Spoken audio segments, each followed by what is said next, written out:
एक आलसी लड़का था। उसके माता पिता ने उसका विवाह तो कर दिया, परंतु वह कुछ कमाता नहीं था। माँ जब भी अपने बेटे को रोटी परोसती थी तब वह कहती थी, बेटा ठंडी रोटी खा ले। लड़के को यह समझ नहीं आता माँ ऐसा क्यों बोलती है, पर फिर भी वह चुप रहता था। एक दिन माँ को किसी काम से बाहर जाना पड़ा तो माँ ने अपने बहू को बुलाकर कहा कि मैं आज बाहर जा रही हूँ, मेरे बेटे को रोटी आज तुम परोस देना।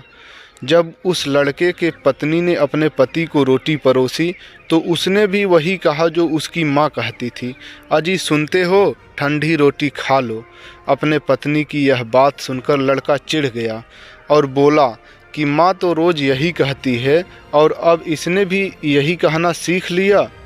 वह अपनी पत्नी से बोला कि बता रोटी ठंडी कैसे हुई, हाथ लगा कर देख, रोटी भी गर्म है और सब्जी भी गर्म है, फिर तू इसे ठंडी कैसे कहती है।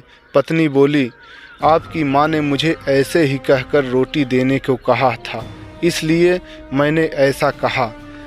अब तो लड़का और चिढ़ गया। उसने सोचा, आज तो माँ से पूछ कर ही रहूँगा कि इस बात में क्या रहस्य है, माँ क्यों मुझे रोज़ ठंडी रोटी कहकर भोजन देती है। जब माँ घर पर आई तो उसने बहू से पूछा कि क्या मेरे बेटे ने खाना खा लिया।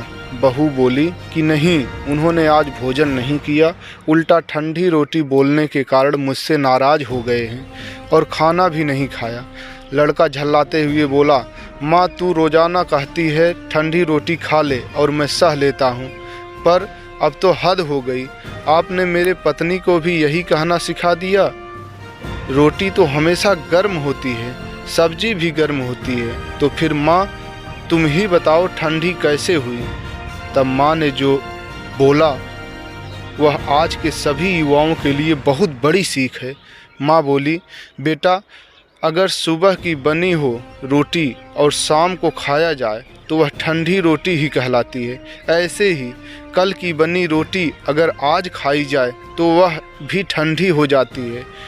बासी रोटी ठंडी और ताज़ी रोटी गर्म होती है। बेटा अब तू ही विचार करके देख, तेरे पिताजी की जो कमाई है अब वह ठंडी बासी रोटी है, गरम ताज़ी तो तब हो जब तू खुद कमा कर लाए।